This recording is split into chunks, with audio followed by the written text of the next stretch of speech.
And ఇప్పుడు మనం ఒకసారి బీజేపీ విషయానికి వస్తే రామ మందిరం అనేది ఇంకా పూర్తి కాకుండానే వాళ్ళు ప్రాణ ప్రతిష్ఠ చేస్తున్నారని కొంచెం కాంగ్రెస్ పార్టీ నేతలు ఆరోపించడం జరుగుతుంది. దీన్ని మీరేమంటారు? ఇప్పుడు రామ మందిరం అనేది దేవుని భక్తి అందరికి ఉండాలి.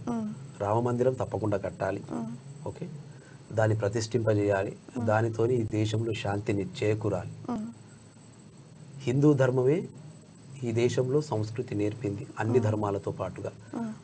మన భారతీయులుగా అన్ని ధర్మాలను గౌరవించాలి, హిందూ ధర్మాన్ని తప్పకుండా గౌరవించాలి.